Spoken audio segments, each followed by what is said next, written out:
우리 마음을 전환하시고 묵상하심으로 주일 예배를 시작하도록 하겠습니다.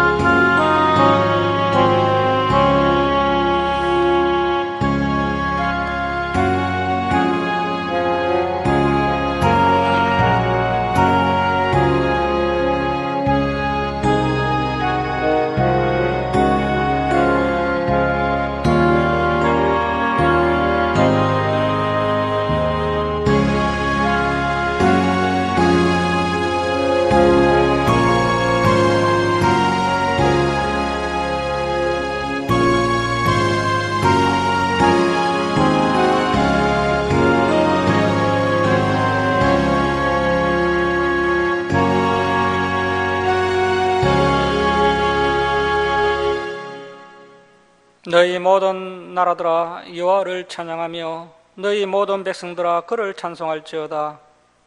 우리에게 향하신 여호와의 인자하심이 크시고 여호와의 진실하심이 영원하미로다. 하나님은 영이시니 예배하는 자가 영과 진리로 예배할지니라. 아멘. 사랑의 하나님 아버지, 이 시간 저희들이 창조주 하나님께 찬송과 경배를 올려드리오니 저희들의 예배를 기뻐 받아 주옵소서. 저희들이 온유하고 겸손한 마음으로 하나님의 생명의 말씀을 가슴판에 새기는 시간 되게 하시고 지난 삶을 돌아보며 회개하며 다시 새 힘을 공급받는 귀한 은혜의 시간 되게 하여 주옵소서. 감사드리며 예수님의 이름으로 기도드립니다. 아멘. 자, 우리 일어서셔서 29장 찬송 드리겠습니다.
성시교독 54번 시편 126편입니다. 성시교독 54번 시편 126편입니다.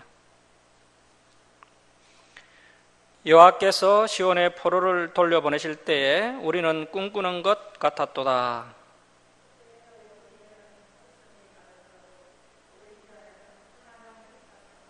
그때 문 나라 가운데서 말하기를 여호와께서 그들을 위하여 큰 일을 행하셨다 하였도다.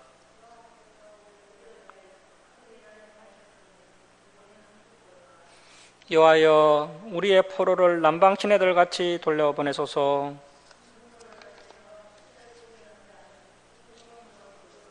함께 읽겠습니다. 울며 씨를 뿌리러 나가는 자는 반드시 기쁨으로 그 곡식단을 가지고 돌아오리로다. 아멘. 사도신경으로 신앙 고백 드리겠습니다. 나는 전능하신 아버지 하나님 천지의 창조주를 믿습니다. 나는 그의 유일하신 아들 우리 주 예수 그리스도를 믿습니다. 그는 성령으로 잉태되어 동정녀 마리아에게 나시고 본디오 빌라도에게 고난을 받아 십자가에 못 박혀 죽으시고 장사된 지 사흘 만에 죽은 자 가운데서 다시 살아나셨으며 하늘에 오르시어 전능하신 아버지 하나님 우편에 앉아 계시다가 거기로부터 살아있는 자와 죽은 자를 심판하러 오십니다. 나는 성령을 믿으며 거룩한 공교회와 성도의 교제와 죄를 용서받는 것과 몸의 부활과 영생을 믿습니다. 아멘. 성경 말씀은 레위기 18장 1절에서 5절입니다. 레위기 18장 1절에서 5절입니다. 레위기 18장 1절에서 5절 우리 교독하겠습니다. 여호와께서 모세에게 말씀하여 이르시되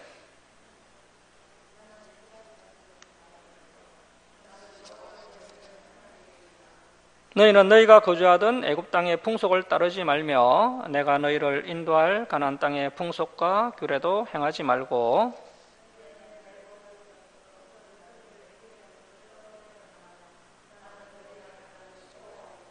함께 읽겠습니다. 너희는 내 규례와 법도를 지키라. 사람이 이를 행하면 그로 말미암아 살리라. 나는 여호와이니라. 아멘. 자리에 앉아주시기 바랍니다. 기도하겠습니다. 사랑의 하나님 아버지, 한 주간도 저희들을 지켜주셨다가 주님 전으로 불러주셔서 하나님 아버지께 예배드릴 수 있도록 건강과 평강을 허락해 주시니 감사드립니다. 하나님 아버지, 코로나가 다시 확산되고 있사온데 코로나로부터 저희들을 지켜보아여 주옵소서. 이 코로나 재앙이 하나님의 징계임을 깨닫고 교만한 자들이 회개하고 하나님께로 돌아오는 계기가 되게 하시고 한국교회도 다시 하나님의 말씀으로 돌아오게 하여 주옵소서. 하나님 아버지, 코로나로 인해 힘겨운 삶을 살아가는 자들을 불쌍히 여겨주셔서 다시 회복의 은혜를 부어 주옵소서. 코로나 백신이 은하하게 공급되게 하시고 이 땅에 코로나가 소멸되게 하시고 저희들이 다시 주님의 몸된 교회를 충성되이 섬기는 은혜를 허락해 주옵소서. 하나님 아버지, 이증자들이 하나님의 이 나라를 하나님의 뜻에 따라 바르게 이끌어갈 수 있도록 그들을 강한 손으로 붙들어 주옵소서. 북한에서 고통받는 백성들에게 복음의 빛이 비치게 하시고 가로수길 평화 통일이 이 땅에 임하게 하여 주옵소서. 열방에서 선교하는 선교사들을 강한 손으로 붙들어 주시고 그들을 통해 많은 영혼들이 주님께로 돌아오게 하여 주옵소서. 하나님 아버지, 이 김천 주사랑교회가 하나님의 진리의 말씀을 바르게 가르치는 진리의 터로 굳건하게 세워지게 하여 주옵소서. 마지막 때에 선교와 전도와 구제의 사명을 능히 감당하는 교회 되도록 은혜 베풀어 주옵소서. 진리를 찾는 성도들이 이 주사랑교회로 나올 수 있도록 인도하여 주옵소서. 하나님 아버지, 이 시간 저희들이 하나님의 말씀을 통해 하나님의 뜻을 깨닫게 하시고 한 주간도 이 말씀을 지키며 세상 문화를 따라가지 않고 오직 거룩한 삶을 살아가는 성도들 되게 하여 주옵소서. 감사드리며 우리를 구원하여 주신 예수님의 이름으로 기도드립니다. 아멘. 285장 찬송 드리겠습니다.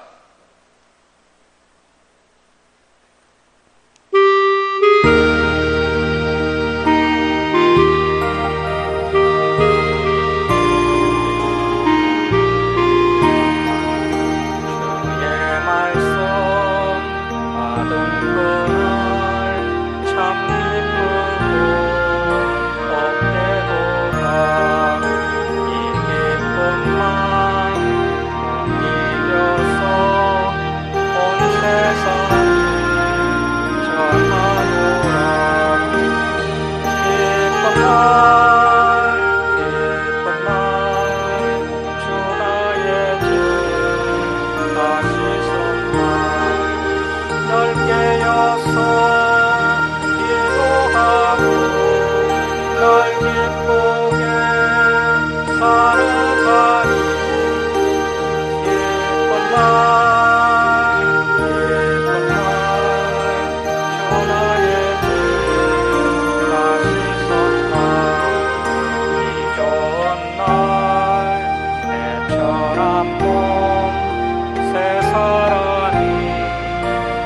되었으니 이 몸과 마음 다 바쳐서 영광의 주를 섬기리.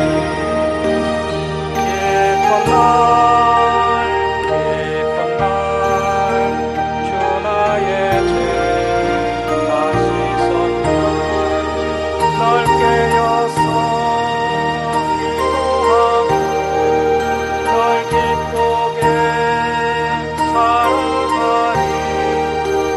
기쁜 날 주 나의 죄 다시 섰날 새 사람 된 그날부터 평안한 날 있어서 이 복된 말 전하는니 나의 몸도 삼았도다. 기쁜 날 주 나의 죄 다시 섰날 널 깨어서 기도하고 널 기쁘게 살아가리. 기쁜 날 주 나의 죄 다시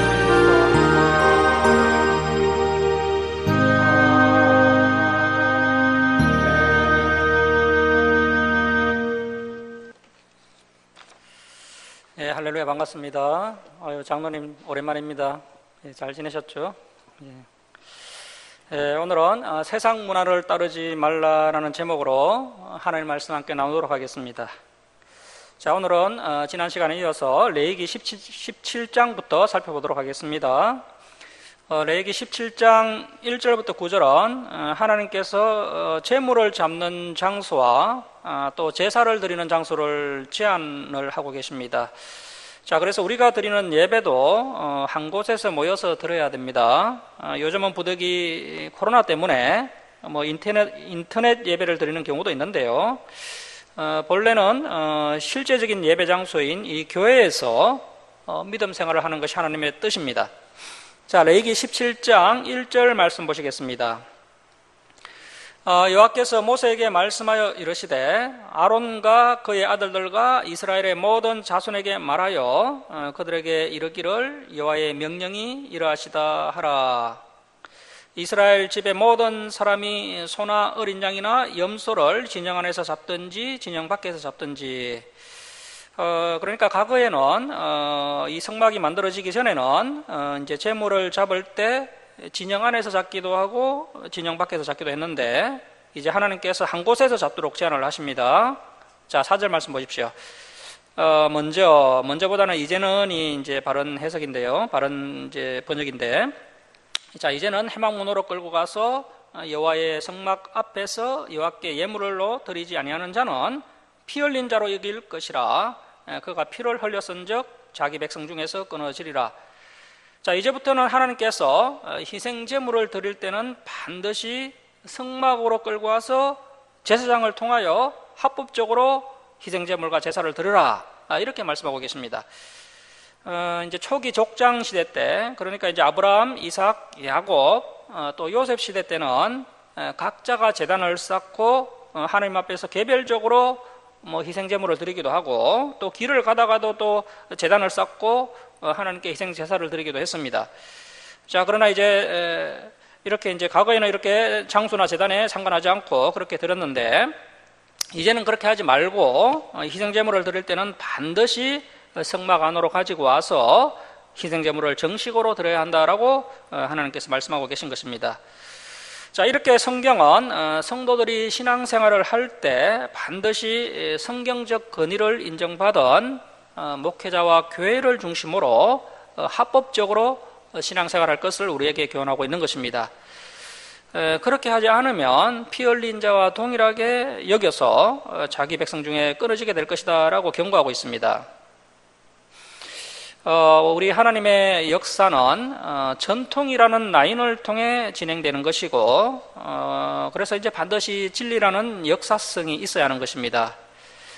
신천지나 하나님의 교회 같은 이단들은 역사성도 없고 갑자기 등장한 단체인데, 이러한 정통성과 역사성이 없으면 이단인 것입니다.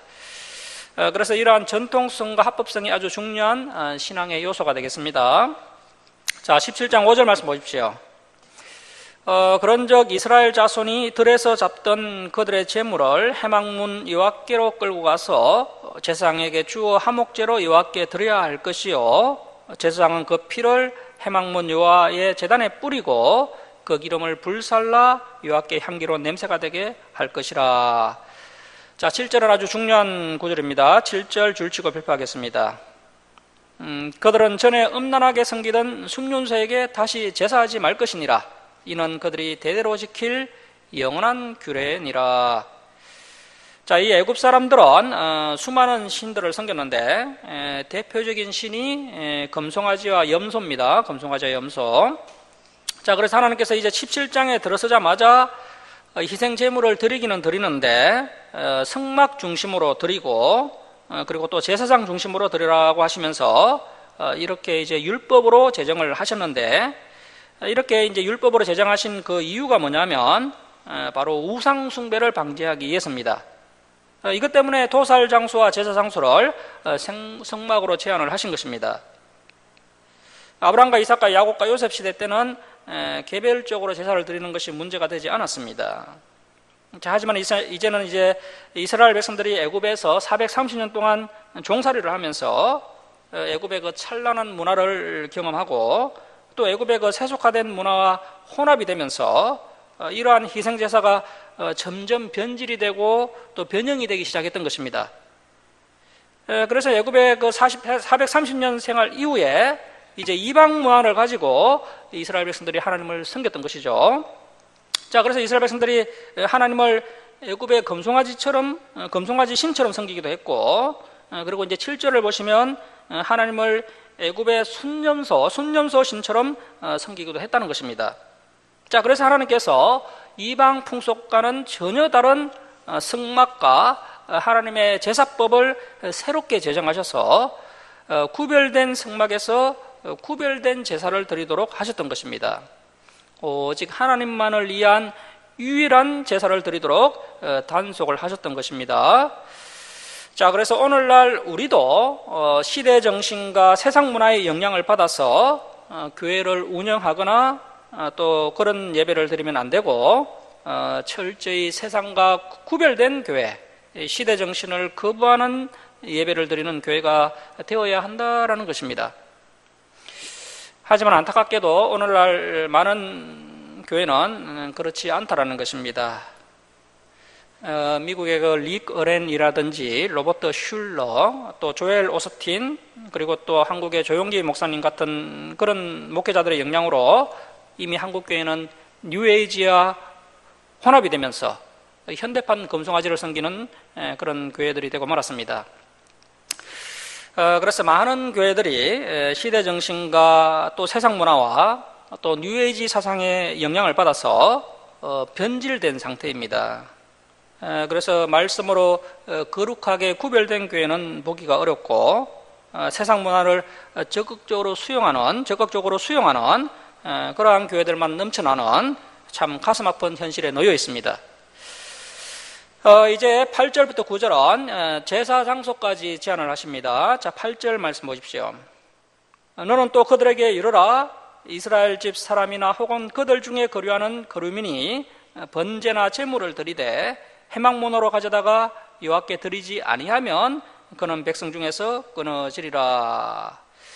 자, 그래서 이스라엘 백성들이나 또 애국인이라 할지라도 하나님께 제사 드릴 때는 해막 중심으로, 제사장 중심으로 예배를 드려라. 그렇게 하지 않으면 끊어버릴 것이다. 이렇게 경고를 하십니다. 오늘날도 이 말씀이 여전히 유효하다라고 볼 수가 있습니다. 오늘날 교회를 부인하는 자들이 점점 많아지고 있습니다. 교회가 뭐 필요하나? 내가 집에서 하나님께 기도하고 예배 드리면 되지. 그렇게 생각을 하고, 또 그런 생각을 가진 사람들끼리 모여서 예배를 드리는 경우가 있는데요. 그것은 결코 성경적으로 옳지 않습니다. 반드시 교회는 필요하고 교회 중심적으로 신앙생활을 하는 것이 신구약 성경을 통틀어서 가장 건강한 신앙인의 모습입니다. 믿음 생활이라는 것은 1차적으로 교회를 중심으로 하는 것이 맞습니다. 예수님께서도 우주의 궁극적인 목적을 교회에 두고 계시고 그래서 베드로에게 이렇게 말씀하시지 않았습니까? 이 반석 위에 내 교회를 세우리니 음부의 권세가 이기지 못하리라.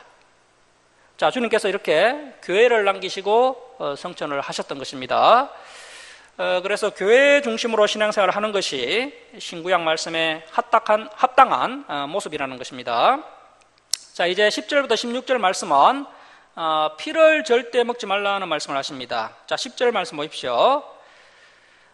이스라엘 집 사람이나 그들 중에 거류하는 거류민 중에 자 1이라고 적으시고 줄을 칩니다. 무슨 피든지 먹는 자가 있으면 1이라고 적으시고 줄을 칩니다. 무슨 피든지 먹는 자가 있으면 내가 그 피를 먹는 그 사람에게는 내 얼굴을 대하여, 자, 이 내 얼굴을 대하여라는 뜻은 하나님께서 진노하신다는 것입니다.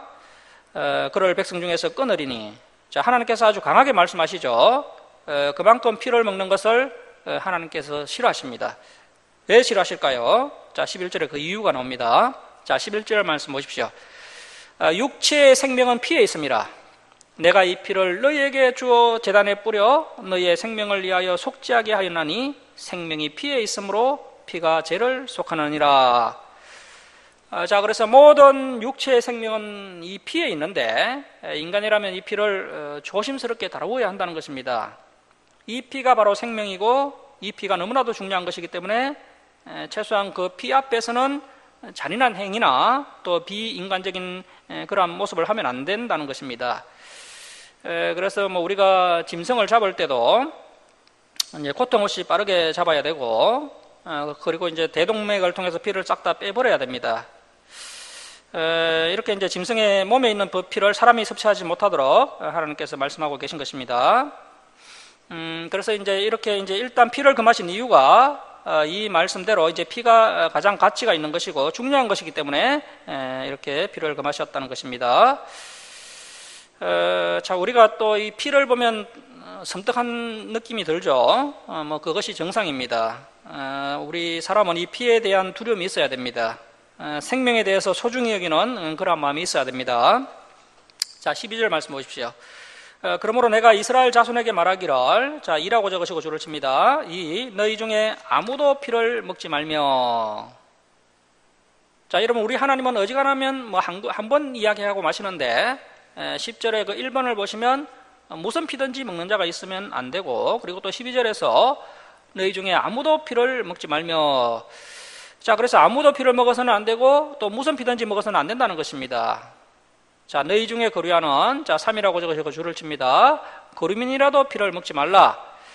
그래서 거류민, 즉 이방인이라 할지라도 피를 먹지 말라 하였나니. 자, 13절입니다. 모든 이스라엘 자손이나 그들 중에 거류하는 거류민이 먹을 만한 짐승이나, 자, 이 먹을 만한 짐승은 그 레위기 11장에 나오는 정한 짐승입니다. 소나 양, 염소 같은 그런 정한 짐승이고요. 또 새를 사냥하여 잡거든. 자, 줄을 치겠습니다. 그것의 피를 흘리고 흙으로 덮을지니라. 자, 흙으로 덮을지니라. 이것도 매우 좋은 이생법이죠. 혹시 불길한 것이 있으면 흙에 파묻어 버리면 됩니다. 그래서 오늘날도 구제역에 걸린 소나 돼지, 또 조류 독감에 걸린 닭을 살처분해서 땅에 파묻는 것을 볼 수가 있는데요. 괜찮은 방법입니다.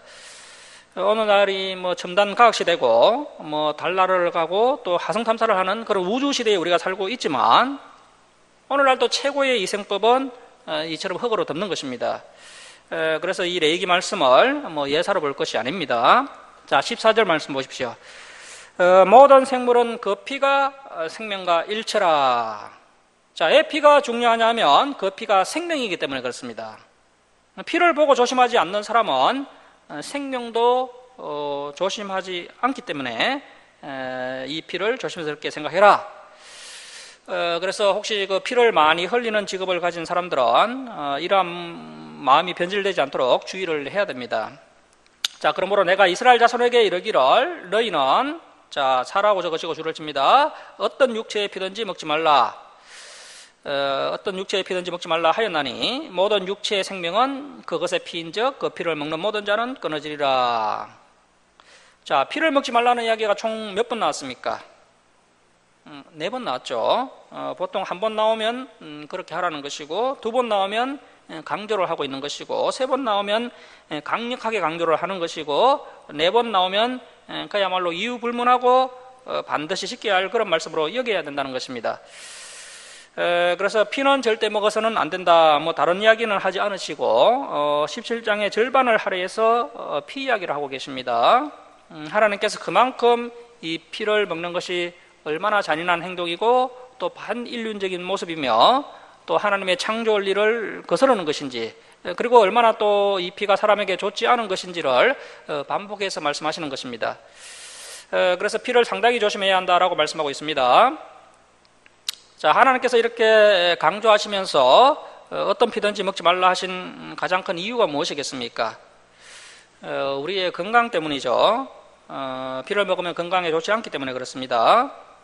피에는 온갖 불순물들이 많이 들어있기 때문에 우리의 건강을 해칠 수가 있습니다. 자, 15절 말씀 보십시오.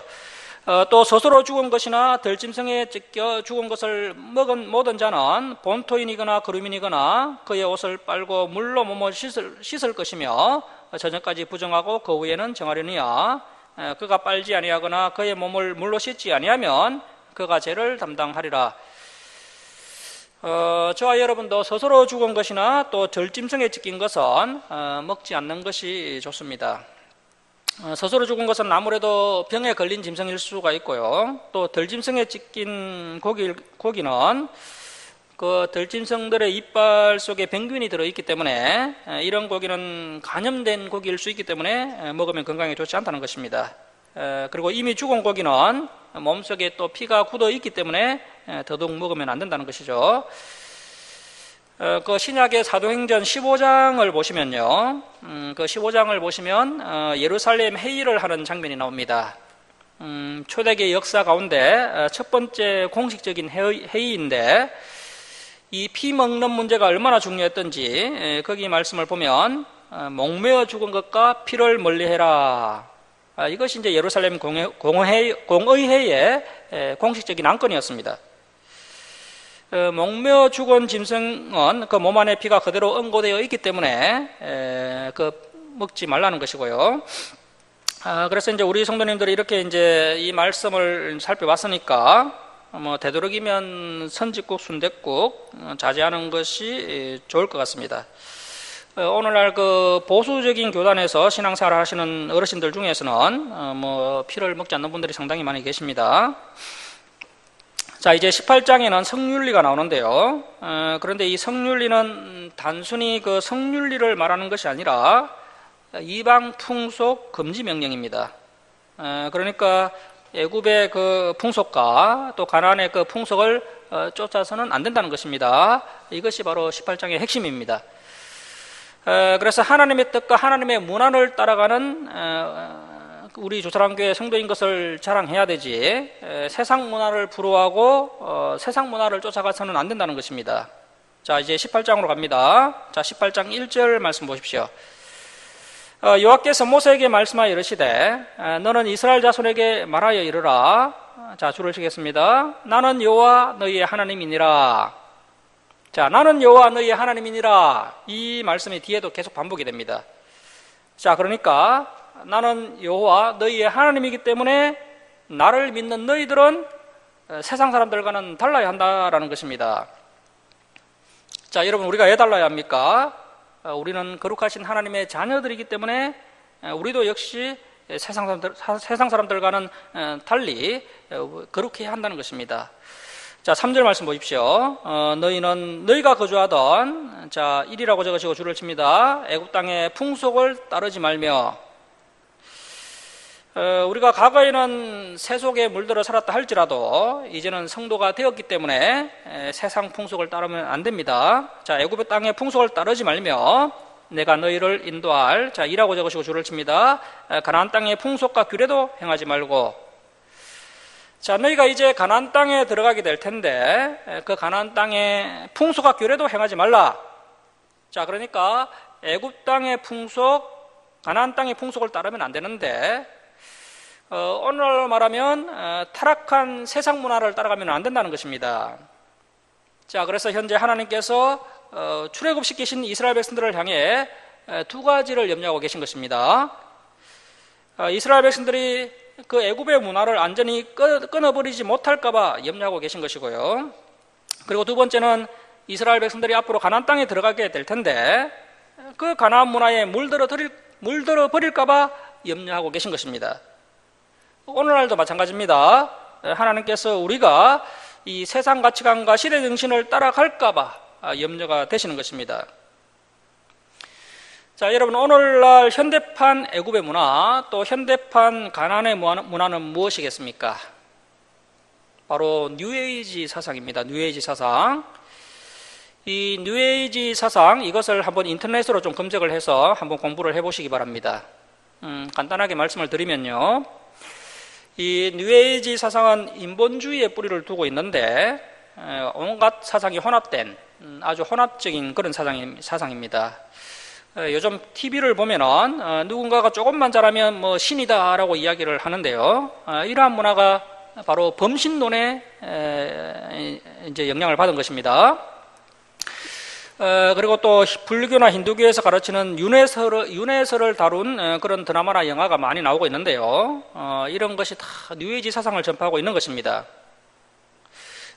불교가 가르치는 것이 인간이 수양을 하면 부처가 될 수 있다. 다시 말하면 인간이 신이 될 수 있다라고 가르치지 않습니까? 자, 이렇게 많은 사람들이 이 드라마나 영화를 보면서 자신도 모르게 뉴에이지 사상에 물들어 가는 것입니다. 문제는 이런 뉴에이지 사상이 우리 기독교에도 파고들었고 수많은 목사님들이 이 뉴에이지 사상을 전파하고 있다는 것입니다. 뉴에이지 사상에 물든 목사님들은 종교 통합 운동에 동참하고 있습니다. WCC에 가입해서 종교를 통합하자, 뭐 기독교, 천주교 통합하자, 더 나가면 이제 불교까지 통합하자 이렇게 이야기하는 거죠. 예수 그리스도 에도 구원이 있다라고 하면서 종교 통합 운동을 주장하고 있는 것입니다. 자, 이러한 뉴에이지의 영향을 받은 교회는 이제 인본주의 교회가 되는데요. 인본주의 교회의 대표적인 특징은 사람 중심으로 말씀을 전합니다. 하나님의 말씀을 바르게 전하지 않고 성도들이 좋아하는 기복과 번영에 관한 말씀을 전해서 성도들을 영적 어린아이 수준에 머물러 있게 합니다. 여러분, 하나님은 앞으로 이제 말세가 가까이 올수록 세상은 더 어려워지고 사람들은 더욱더 타락해 간다라고 말씀하고 있습니다. 교회도 점점 더 어려워지게 될 것이라고 말씀하고 있습니다. 그런데 뉴에이지 사상을 전하는 목사님들은 앞으로 교회는 점점 더 부흥하게 될 것이고 성도들도 잘 되고 복받는다라고 이야기하는데요. 그렇지 않습니다. 진리를 쫓아가는 진짜 성도님들은 오히려 세상에서 핍박을 받게 될 것입니다. 성경을 바르게 전하는 교회는 성도들에게 애면을 받게 되고 뉴에이지 음악을 통해서 성도들의 감성을 자극하고 또 성도들이 좋아하는 거짓된 복음을 전하는 교회는 성도들이 몰려들고 있습니다. 이것이 바로 한국교회의 현실입니다. 야고보서 3장 15절을 보시면 이러한 현상을 이렇게 평가하고 있습니다. 이러한 지혜는 이로부터 내려온 것이 아니요 땅 위의 것이요 정욕의 것이요 귀신의 것이니 라고 말씀하고 있습니다. 이러한 다른 복음, 다른 예수, 다른 영을 전하는 자들은 하나님의 저주를 받게 될 것입니다. 자, 그리고 하나님의 백성들이 이렇게 세상 문화와 시대 정신을 따른다면 결국 애굽 사람들처럼 또 가나안 사람들처럼 멸망과 심판을 받게 되기 때문에 하나님께서 사랑하는 자기 백성들에게 철저하게 시대 정신과 이방 문화를 금지하고 계신 것입니다. 시대 정신과 이방 문화를 따라가면 하나님의 엄중한 심판을 받게 됩니다. 저와 여러분이 하나님의 말씀을 따라 좁은 길로 간다면 하나님의 놀라운 구원과 은혜를 경험하게 될 것입니다. 하지만 우리 교회 역시 성공을 위해서 다른 교회와 마찬가지로 시대 정신을 따라간다면 결국 멸망과 심판을 받게 될 것입니다. 자, 18장 4절 말씀 보십시오. 너희는 내 법도를 따르며 내 규례를 지켜 그대로 행하라. 자, 줄을 칩니다. 내 법도를 따르며 내 규례를 지켜 그대로 행하라. 자, 그래서 저와 여러분은 이 하나님의 말씀대로 살면 되는 것입니다. 그런데 사실 이 말씀대로 사는 것이 결코 쉽지 않습니다. 자, 그래도 우리는 이 말씀대로 살기 위해서 몸부림을 쳐야 합니다. 우리의 기준은 오직 하나님의 말씀이 되어야 합니다. 이 말씀을 따라 살고 이 말씀대로 행하면 되는 것입니다. 내 법도를 따르며 내 규례를 지켜 그대로 행하라. 나는 너희의 하나님 여호와이니라. 자, 18장 5절 줄치고 발표합니다. 너희는 내 규례와 법도를 지키라. 사람이 이를 행하면 그로 말미암아 살리라. 나는 여호와이니라. 자, 우리가 하나님의 말씀대로 행하면 우리가 살게 되기 때문에 이렇게 하나님께서 반복해서 말씀하고 계신 것입니다. 우리가 구약의 말씀대로 행하면 이 땅에서 하나님의 복을 받고 건강하게 살 수 있게 됩니다. 그리고 우리가 또 신약의 말씀대로 행하면 이제 하나님 나라에서 영원하게 살게 되는 것입니다. 특별히 이 레위기가 구약의 중심이기 때문에 우리가 이 레위기 말씀대로 하나님께 마음과 뜻과 힘을 다하여 예배를 드리고 그리고 또 음식도 잘 가려 먹고 그리고 또 아이들을 또 많이 출산도 하고 그리고 또 위생관리를 또 철저히 하고 그리고 또 도덕적으로도 또 윤리적으로도 문제가 없도록 살아가면 반드시 이 땅에서 건강하게 또 하나님의 복을 받으면서 살아갈 수 있게 됩니다. 여러분, 사실 이 진리는 결코 복잡하지 않습니다. 진리는 아주 단순합니다. 우리가 하나님을 믿는다고 하면서 세상 문화를 따라가면 죽게 될 것입니다. 그래서 하나님을 믿되 이렇게 철저하게 하나님의 말씀을 잘 배우고 또 하나님의 말씀을 지키면서 살면 우리는 반드시 살게 될 것입니다. 자, 18장 6절 말씀 보십시오. 각 사람은 자기의 살부치를 가까이 하여 그의 하치를 범하지 말라. 나는 여호와이니라. 자, 이스라엘 백성들이 애굽에서 430년간 살면서 애굽의 문화에 완전히 젖어버린 겁니다. 특히 애굽의 그 음란한 성문화와 또 음란한 결혼 문화가 이스라엘 백성들의 삶에 영향을 끼치고 있었고 이스라엘 백성들의 삶을 이 타락한 애굽 문화가 지배를 하고 있었던 것입니다. 자, 그래서 하나님께서 이제 너희가 하나님의 은혜로 출애굽을 했기 때문에 그 애굽의 타락한 문화를 다 버리고 거룩한 새 사람이 되라고 요구를 하고 계신 것입니다. 자, 그래서 새 사람이 된다는 것은 추상적인 개념이 아닙니다. 새 사람은 그 세상의 음란한 성문화와 또 시대 정신을 이겨내는 사람입니다. 그 사람이 바로 새 사람인 것입니다. 오늘날 기독교인들이 자기는 새 옷을 입었다라고 착각하고 있는데요. 여전히 옛 옷을 입고 죄의 노예가 되어 있는 것입니다. 자, 7절 말씀 보십시오. 내 어머니의 하체는 곧 내 아버지의 하체이니 너는 범하지 말라. 그는 내 어머니인즉 너는 그의 하체를 범하지 말지니라. 너는 내 아버지의 아내의 하체를 범하지 말라. 이는 내 아버지의 하체니라. 이 당시에는 이제 부인이 여러 명인 경우가 있었죠. 창세기에 이런 죄를 범한 인물이 나옵니다. 누굽니까? 야곱의 첫째 아들 로벤이죠. 로벤은 야곱의 장자로서 아주 탁월한 인물이었습니다. 로벤은 그의 어머니 레아에게 합한 채를 가져다 준 아주 친절한 아들이었고 또 형제들이 요셉을 죽이려고 할 때 그 요셉을 구하기 위해서 애를 썼습니다. 아버지 야곱도 이 장자 로벤이 탁월하였다고 인정을 하였지만 이러한 죄를 지음으로 그의 탁월함이 빛을 발하지 못하고 마치 물이 끓어 넘치는 것처럼 다 쏟아져 버려서 아무것도 남지 않았다라고 안타까워했습니다. 자, 그래서 하나님의 말씀을 버리고 육신의 정욕대로 살면 자신의 장점을 살리지 못하고 받은 복도 잃어버리고 결국 하나님과 사람의 신뢰마저 잃어버리게 된다는 것입니다. 9절 말씀 보십시오. 너는 내 자매 곧 내 아버지의 딸이나 내 어머니의 딸이나 집에서나 다른 곳에서 출생하였음을 막론하고 그들의 하체를 범하지 말지니라. 내 손녀나 내 애손녀의 하체를 범하지 말라. 이는 내 하체니라. 내 아버지의 아내나 내 아버지에게 낳은 딸은 내 누이니 너는 그의 하체를 범하지 말지니라. 너는 내 고모의 하체를 범하지 말라. 그는 내 아버지의 살부치니라. 너는 내 이모의 하체를 범하지 말라. 그는 내 어머니의 살부치니라. 너는 내 아버지의 형제의 아내를 가까이하여 그의 하체를 범하지 말라. 그는 내 숙모니라. 너는 내 며느리의 하체를 범하지 말라. 그는 내 아들의 아내이니 그의 하체를 범하지 말지니라. 너는 내 형제의 아내의 하체를 범하지 말라. 이는 내 형제의 하체니라. 너는 여인과 그 여인의 딸의 하체를 아울러 범하지 말며 또 그 여인의 손녀나 애손녀를 아울러 데려다가 그의 하체를 범하지 말라. 그들은 그의 살부치이니 이는 악행이니라. 너는 아내가 생존할 동안에 그의 자매를 데려다가 그의 하체를 범하여 그로 질투하게 하지 말지니라. 자, 방금 읽었던 이러한 상황들이 당시 애굽 땅에도 있었고 또 가나안 땅에도 있었습니다. 오늘날도 여전히 일어나고 있는 상황입니다.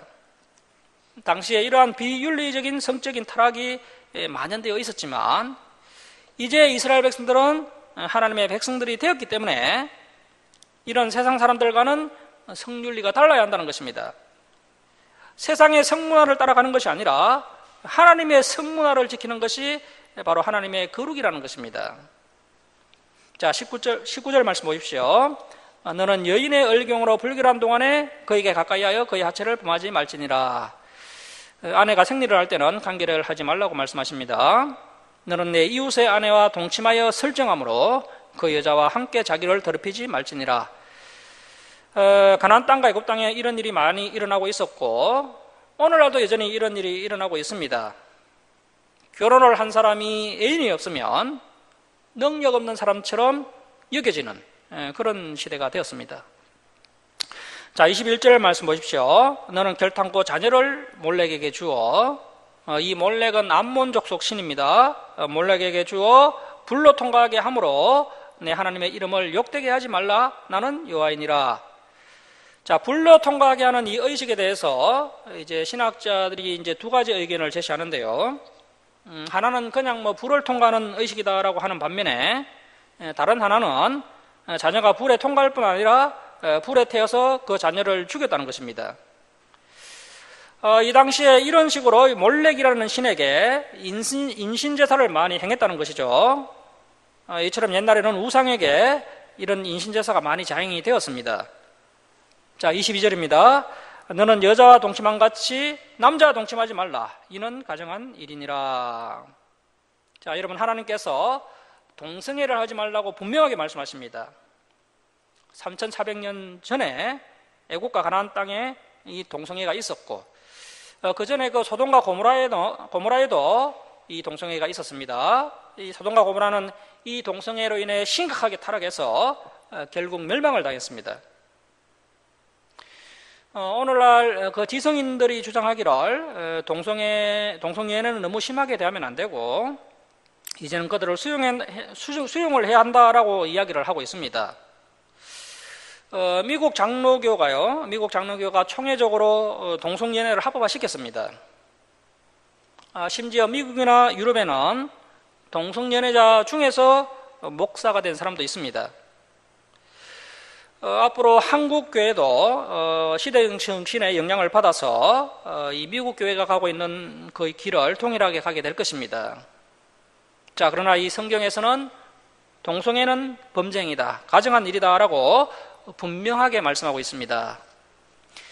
자, 23절 말씀 보십시오. 너는 짐승과 교합하여 자기를 더럽히지 말며 여자는 짐승 앞에 서서 그것과 교접하지 말라. 이는 문란한 일이니라.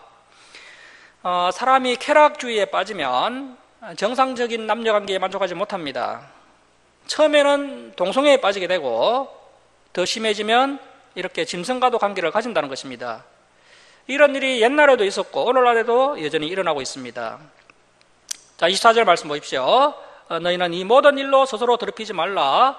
내가 너희 앞에서 쫓아내는 족속들이 이 모든 일로 말미암아 더러워졌고 그 땅도 더러워졌으므로 내가 그 악으로 말미암아 벌하고 그 땅도 스스로 그 주민을 토하여 내느니라. 자, 여러분, 우리가 성경을 이렇게 한 절 한 절 성실하게 보니까 왜 하나님께서 가나안 땅과 애굽을 치셨는지 이해가 됩니다.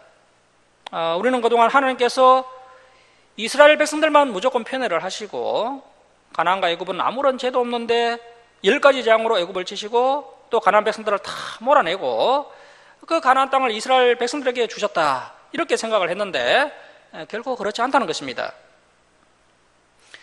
이 가나안 땅의 죄가 또 애굽 땅의 죄가 방금 우리가 살펴본 것처럼 성적 타락을 시작으로 점점 더 타락하여서 그 죄가 하늘에 사무칠 만큼 더러워졌고, 그들의 죄가 한두 사람의 죄가 아니라 그 시대 사람들의 풍속이 되고 문화가 되어서 이 가나안 사람들과 애굽 사람들 전체가 완전히 타락하게 되었다라는 것입니다.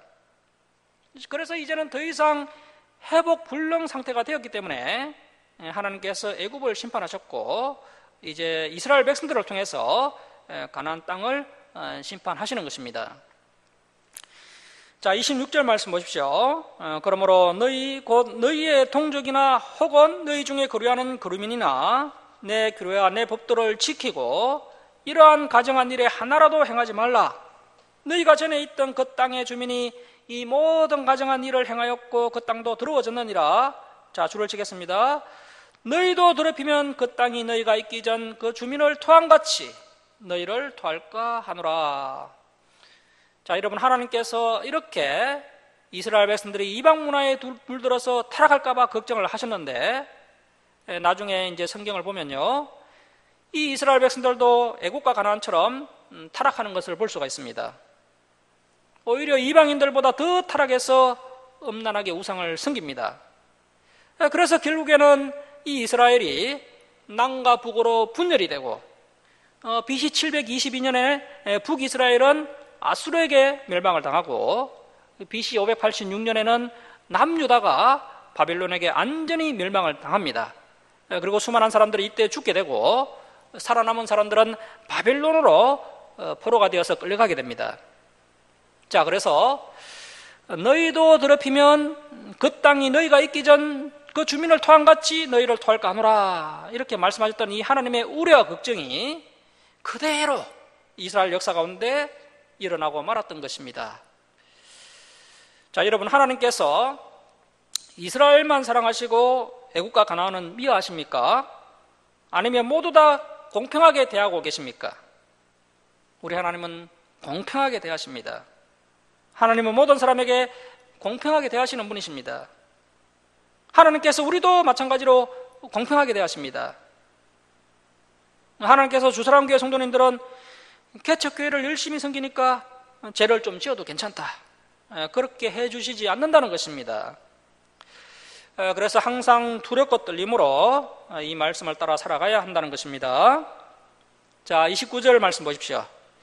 이 가정한 모든 일을 행하는 자는 그 백성 중에서 끊어지리라.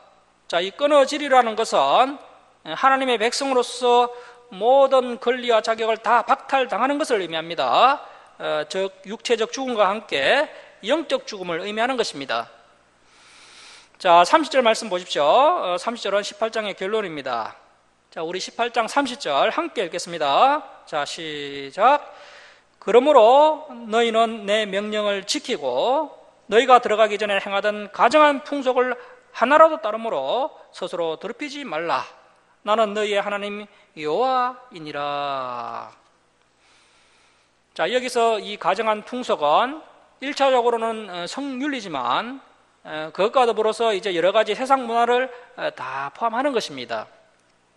자, 그래서 저와 여러분은 단 하나라도 세상의 가정한 풍속을 따르면 안 된다는 것입니다. 나는 과연 성도로서 세상의 가정한 풍속을 하나라도 따르지 않고 바르게 살고 있는지, 또 내가 얼마나 세상 풍속에 물들어 있는지 이 시간 다시 한번 돌아보면 좋겠습니다. 저와 여러분이 그동안 알게 모르게 세상 가치관에 물들어 살았기 때문에 이 세상적인 것을 다 버리고 말씀대로 살아가는 것이 결코 쉽지 않습니다. 하지만 방법이 있습니다. 이 세상 문화를 이기는 유일한 방법은 이 하나님의 말씀을 배우고 이 말씀을 따라 살려고 몸부림을 치는 것입니다. 그렇게 하면 하나님께서 우리를 도와주십니다. 말씀을 마치도록 하겠습니다. 사랑하는 성도 여러분, 우리 하나님은 거룩하신 하나님이십니다. 오늘 말씀을 통하여 거룩하신 하나님께서 저와 여러분이 거룩한 백성으로서의 삶을 살아가길 원하고 계십니다. 이제는 이 하나님의 말씀을 배우고 이 말씀을 지킴으로 세상 문화를 따르지 않는 거룩한 성도님들이 다 되시기를 주님의 이름으로 축원합니다. 기도하겠습니다.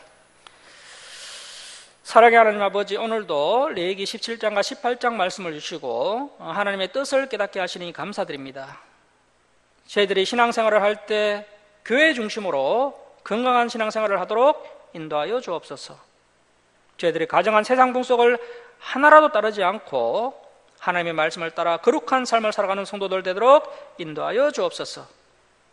이 세상은 타락하였을지라도 하나님의 자녀들은 범사에 다루고 거룩해야 한다는 이 단순한 진리를 저희들의 가슴에 새기며 이제는 거룩한 삶을 살아가는 성도들 되게 하여 주옵소서. 하나님 아버지, 저희들이 너무나도 부족하오니 이 하나님의 말씀대로 살아가려고 몸부림을 칠 때 하나님께서 강한 손으로 붙들어 주셔서 저희들이 참된 예배자의 삶을 살아가는 성도들 되도록 은혜 베풀어 주옵소서. 감사드리며 예수님의 이름으로 기도드립니다. 아멘. 289장 찬송 드리고 봉헌 드리겠습니다.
기쁨 이길 데 없네.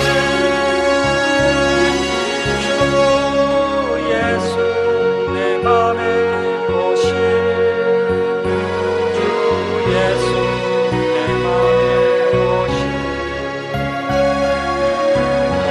내 맘에 기쁨이 넘치는 주 예수 내 맘에 오신.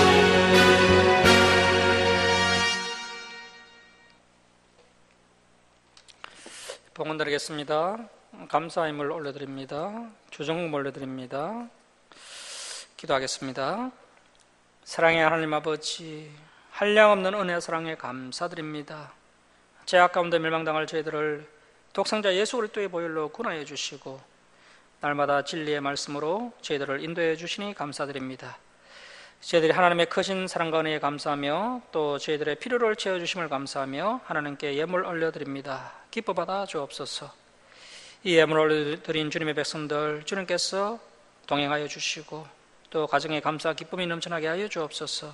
또 기도에 응답하여 주시고 또 부정화가 다시 오니 주님께서 풍성하게 채워 주옵소서. 이 예물이 써있는 곳마다 하나님의 영광이 나타나게 하여 주옵소서. 감사드리며 예수님의 이름으로 기도드립니다.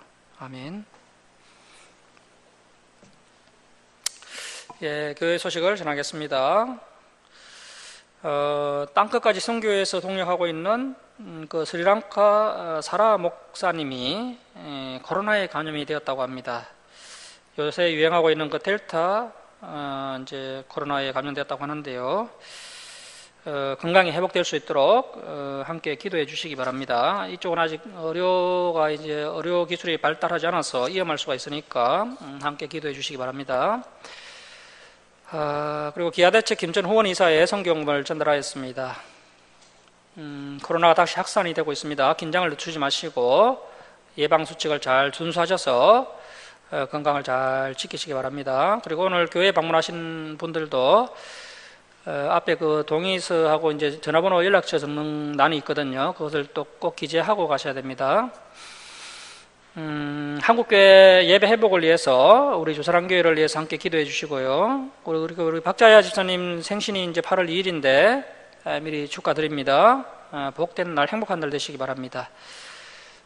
주일 예배 때 살펴봤던 말씀들 한 주간 동안 복습하시고 다음 주일에 진행될 말씀들도 미리 읽어오시기 바랍니다. 일어서셔서 5장 찬송 드리고 축도로 예배를 마치겠습니다.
지금은 우리 주 예수 그리스도의 은혜와 하나님 아버지의 극진하신 사랑하심과 성령님의 감화 감동하심과 교통하심이 하나님의 말씀을 지킴으로 세상 문화를 따르지 않고 거룩한 삶을 살아갈 것을 결단하는 사랑하는 김천 주사랑교회 성도들 머리에, 교회에 방문하신 모든 성도들 머리에, 이 땅의 모든 교회에 이제로부터 영원토록 함께 있을지어다.